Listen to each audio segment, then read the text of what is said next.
Welcome to the Kingdom Planning Podcast. There's a verse in Proverbs that has guided a lot of my thinking about leadership. It's Proverbs 22:3. It says, "A prudent person foresees danger and takes precautions. The simpleton goes blindly on and suffers the consequences." That verse is not primarily about crisis management. It is about something that happens much earlier. It is about the discipline of seeing clearly before things become urgent. And if you lead in a church, nonprofit, or any mission-driven organization, there's a good chance that you have had moments where something just felt heavier than it should. It's not a crisis, it's not a dramatic failure, it's just a quiet sense that things are taking more effort than they used to, that the work is carrying more weight than what feels normal. And what I want to explore today is exactly that territory. The early signals that organizational strain is forming long before anything visibly breaks. Because here's what I have observed again and again in churches and nonprofits and mission-driven organizations. Most organizational breakdowns do not happen suddenly. They develop slowly, quietly, and over time. And by the time they are visible, they have usually been forming for quite a while. The leader who learns to read early signals is in a very different position than the one who only responds to visible problems.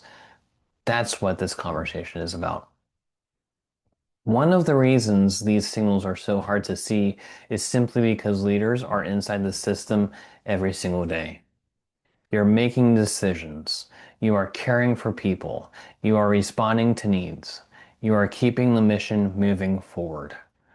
That means your attention is naturally focused on what is urgent right now in the moment. And that's not negligence. That is leadership reality. Think about a pastor who is simultaneously preparing for Sunday, handling a pastoral care situation, navigating a volunteer conflict, and trying to stay ahead of a building project. Every single one of these demands is legitimate, and every single one deserves its proper attention. But when leaders live inside that daily flow, it becomes harder to see patterns forming in the background. What we experience in the day-to-day are moments and events. What we miss are trajectories. The closer you are to the work, the harder it becomes to see the structure of the work. And over time, small shifts begin to accumulate. Responsibilities move. Decisions concentrate. Workarounds become normal. Nothing dramatic happens in any given moment, but the system slowly changes shape.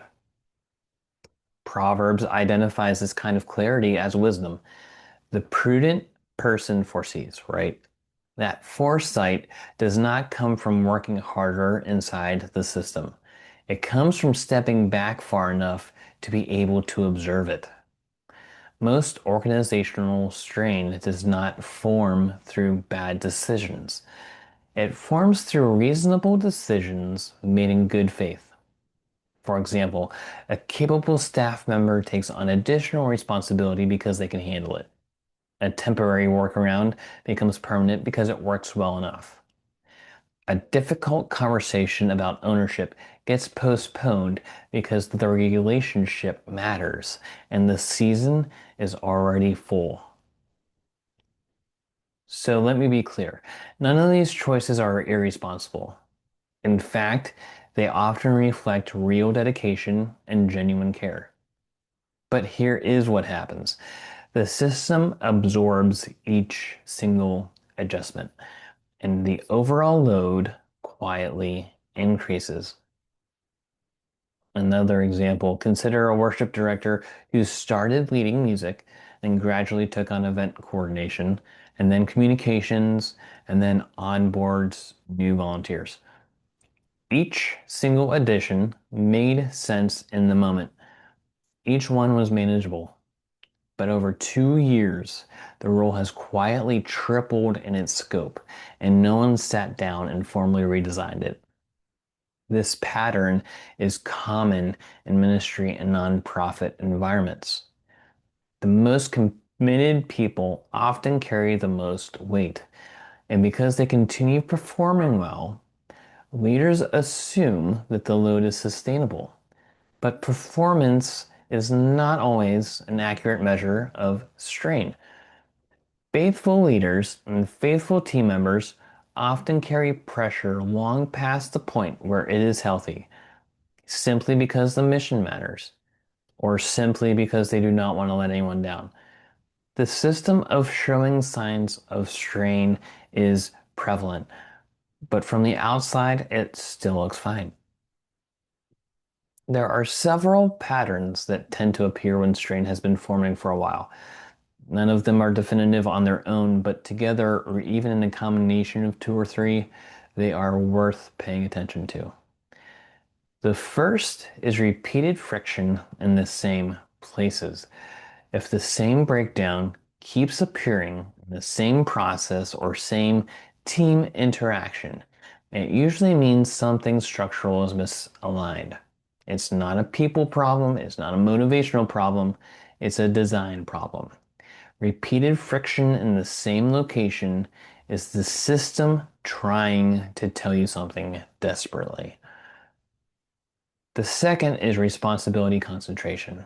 When too much knowledge, too much decision authority, or too much operational responsibility sits with one or two individuals, the organization becomes more fragile than it realizes. There's a simple test worth applying here. Ask this question. What happens if this person is unavailable for 2 weeks? If the honest answer is disruption, confusion, or decisions stalling, then concentration risk is probably present. The mission is more dependent on specific individuals than the organizational structure can safely support, is what that is saying. The third is decision bottlenecks. Leaders begin feeling pulled into too many details. Teams bring questions upward because they are genuinely unsure of where decisions belong. The chain of clarity has broken somewhere. Over time, senior leaders spend more hours resolving operational questions than guiding future direction. The work shifts from leading to managing, and that shift often happens so gradually that it is hard to notice while it is happening. The fourth is knowledge concentration.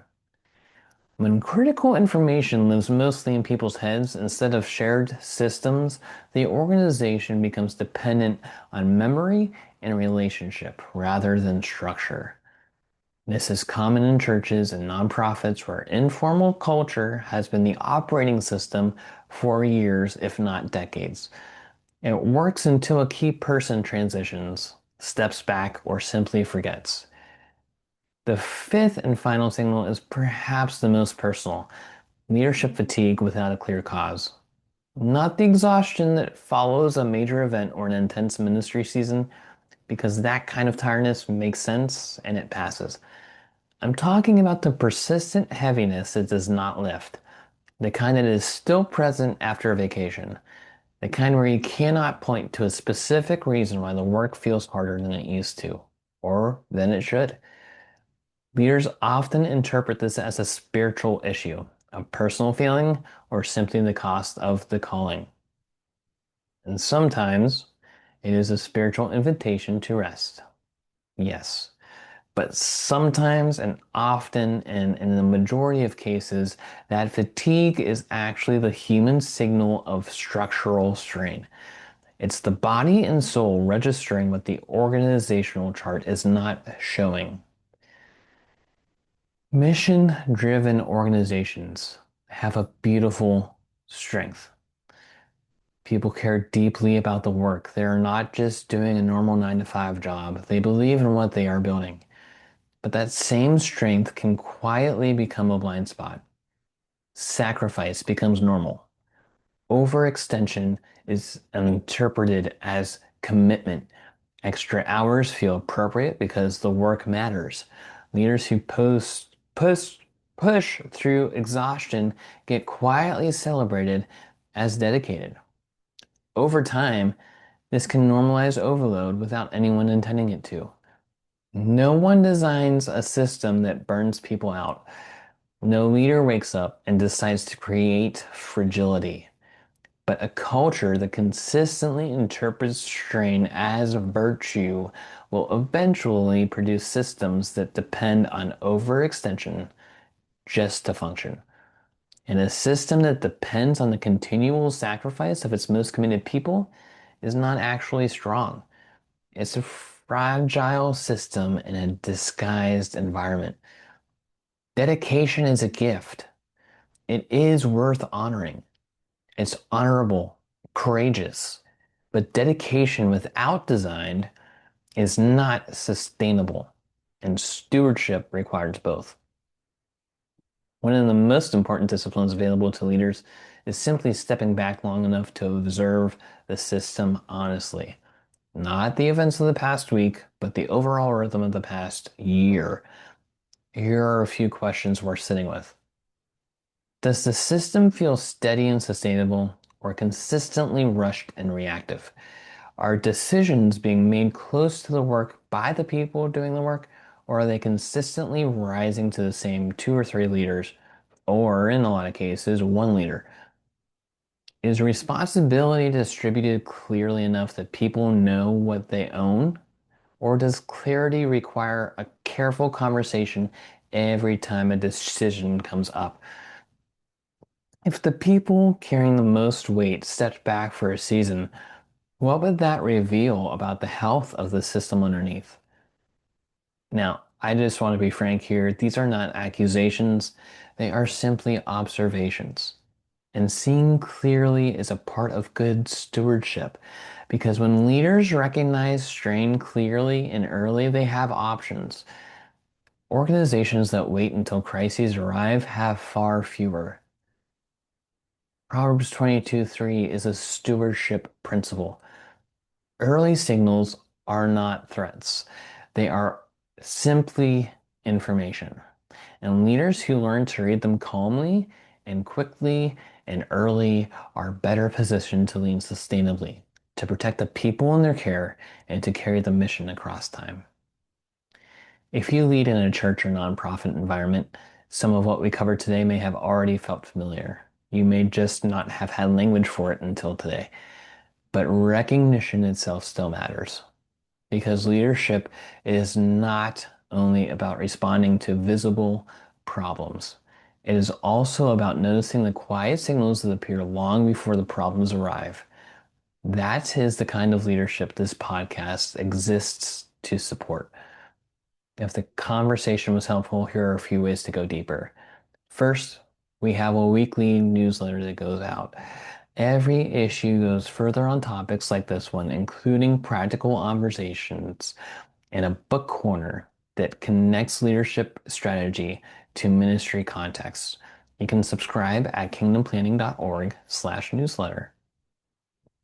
Second, the Kingdom Planning Leadership Clarity Modules. These are structured resources designed to help leaders and leadership teams identify organizational strain before it becomes a crisis. Module 1 is what we covered today, but the documents online do go on to more detail. You can access the first module for free at kingdomplanning.org and click on the Resources tab. Third, if something you heard today prompted a specific question about your own organization, we would welcome a conversation. We offer free 20-minute consultations for ministry and nonprofit leaders. There's no pressure, no agenda, no cost. Just a focused conversation about what you are navigating. You can schedule this at kingdomplanning.org as well. Click on the Contact tab.